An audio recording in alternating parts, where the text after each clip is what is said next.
Well, welcome back to Fox and Friends. This week, I had the chance to sit down with 8 incredible women, all of them fellow wives of other top officials serving in President Trump's cabinet. They reflected on the first 10 months of the administration. They shared some insights about their husbands and some of the challenges that they face. Take a look. In the high-stakes arena of global geopolitics, the world often focuses on the public-facing maneuvers of generals, diplomats, and intelligence directors. We analyze satellite imagery of troop movements, scrutinize trade tariffs, and dissect formal policy declarations. But what if the most critical factor in a superpower's stability and effectiveness isn't found in a briefing room, but in the internal culture and human dynamics of its leadership circle? Recently, a rare and intimate glimpse into the inner workings of the United States executive branch emerged, not from a leaked classified document, but from the women who stand closest to the architects of American power. The wives of President Trump's cabinet members have come forward to describe an administration that functions less like a rigid hierarchy and more like one big team. This revelation raises a profound question that strikes at the heart of national security and political strategy. Does a unified, familial culture within a cabinet strengthen a nation's defense against external threats, or does it create a vacuum of dissent that risks catastrophic blind spots? Welcome to One Day Ago and Now, the channel where we bridge the gap between yesterday's historical precedents and today's breaking developments to understand the future of global power.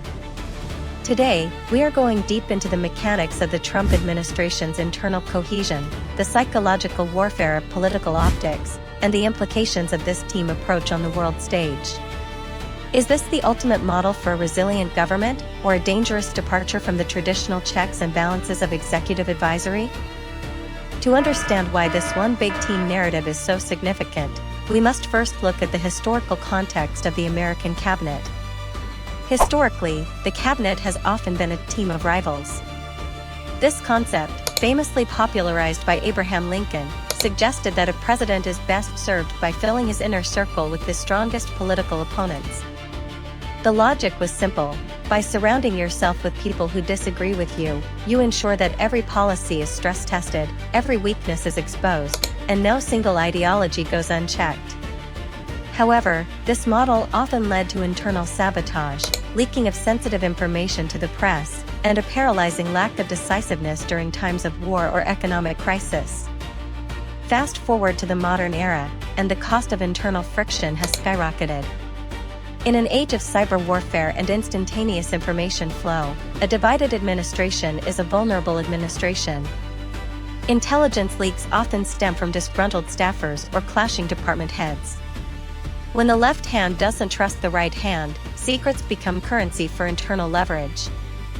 The recent insights shared by figures like Suzanne, wife of the Virginia governor and former cabinet circles, and other spouses of high-ranking officials, suggest a radical shift in this philosophy. They describe an environment of unprecedented personal connection, where the families of the most powerful people in the world are integrated into a cohesive social and professional network. From a security standpoint, this is a double-edged sword. On one hand, high trust reduces the likelihood of insider threats, the intentional leaking of classified data to undermine a rival. On the other hand, the big team approach risks creating an echo chamber. If the environment is too harmonious, who is left to tell the president that a plan is flawed? In the realm of military strategy, this is known as groupthink, a psychological phenomenon that has historically led to intelligence failures, such as the Bay of Pigs or the oversight of warning signs before major geopolitical shifts. When we break down the implications of this unified approach, we must look at the military and intelligence sectors first. The United States operates on a principle of civilian control of the military. The Secretary of Defense, the Secretary of State, and the Director of National Intelligence must work in perfect synchronization to project power effectively. In previous administrations, we have seen public spats between the State Department's diplomacy and the Pentagon's hawkishness. By fostering a team culture, the Trump administration aims to eliminate this friction. If the wives and families of these leaders are building bonds, the leaders themselves are less likely to engage in the bureaucratic turf wars that often delay critical responses to foreign aggression. This creates a streamlined command structure that can react to a crisis in the South China Sea or the Middle East with a singular, focused voice. However, we must also consider the economic and diplomatic lens. Foreign adversaries, such as China and Russia, closely monitor the internal stability of the U.S. government. They look for cracks in the cabinet to exploit. If a Secretary of the Treasury is at odds with a Secretary of Commerce, an adversary can use trade negotiations to drive a wedge between them. By projecting an image of total unity, reinforced by the testimonies of cabinet spouses, the administration is engaging in a form of deterrence through cohesion. It sends a message to the world: we are a monolithic bloc, you cannot negotiate with one of us to bypass the others. This is a powerful psychological tool in international relations. It simplifies the American brand on the global stage, making it more predictable for allies and more formidable for enemies. Yet, the risk of information security remains a primary concern. In the world of intelligence, the need-to-know basis is the golden rule. When the social circles of cabinet members become highly integrated, the boundaries of compartmentalized information can become blurred.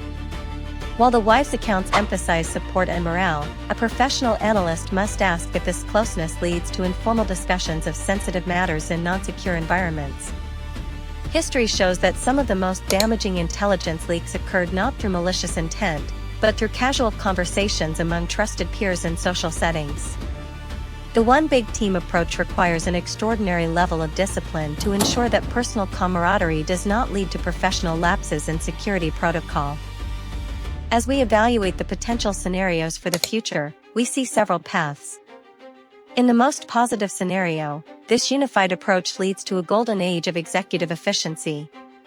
Decisions are made faster, policies are implemented without internal sabotage, and the United States projects a level of strength that discourages foreign provocation.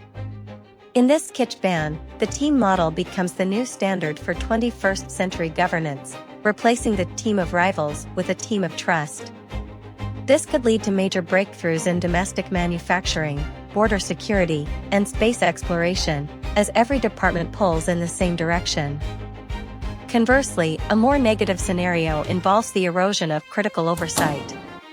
If the big team culture discourages dissent, the administration might miss subtle shifts in global sentiment or emerging technological threats. We could see a scenario where a high-ranking official realizes a policy is failing but remains silent to maintain the harmony of the team. This is a classic risk in corporate structures that the government is now emulating. Furthermore, if this culture is perceived by the public as exclusionary or elitist, it could deepen the political divide within the country, leading to civil unrest or a further loss of faith in public institutions. When we compare this to historical crises, we can look at the Cuban Missile Crisis. President John F. Kennedy purposefully created the XCOM, a group of advisors encouraged to argue and challenge his assumptions. It was through that intense friction that the path to a peaceful resolution was found. If the Trump administration's one big team approach can maintain the warmth and unity described by the cabinet wives while still allowing for the brutal honesty required in a crisis, it will be a historic success. If it cannot, it may find itself unprepared for the complexities of a multipolar world where the enemies do not play by team rules. In conclusion, the revelations from the Trump cabinet wives provide more than just a human interest story. They provide a blueprint of a specific strategy of power. This one big team approach is a high-reward, high-risk gambit. It prioritizes loyalty, speed, and internal stability, elements that are crucial in an era of constant digital and political warfare. By removing the internal rivals, the administration seeks to present a solid front to a world that is increasingly volatile. However, the success of this model will ultimately depend on whether this unity is built on a foundation of shared strategic vision or merely on social affinity. The importance of this topic cannot be overstated. The internal health of the American executive branch dictates the safety of global trade routes, the stability of financial markets, and the prevention of large-scale military conflict. As citizens and observers, we must ask ourselves, do we prefer a government that argues its way to the truth, or one that moves as a single, unified force? The answer to that question may define the next decade of geopolitical history. At One Day Ago and Now, we are committed to bringing you these deep dive analyses that look past the headlines and into the core of how power is exercised. We believe that understanding the why behind the what is the only way to navigate the complexities of our modern world. If you found this analysis insightful, please take a moment to subscribe to our channel and hit the notification bell. We have much more to discuss, from the secrets of cyberintelligence to the shifting tides of military alliances. What is your take on the one big team approach? Does it make the country safer, or does it worry you? Share your thoughts in the comments below. We read every one of them and value your perspective as part of our community. Stay informed, stay vigilant, and we will see you in the next analysis.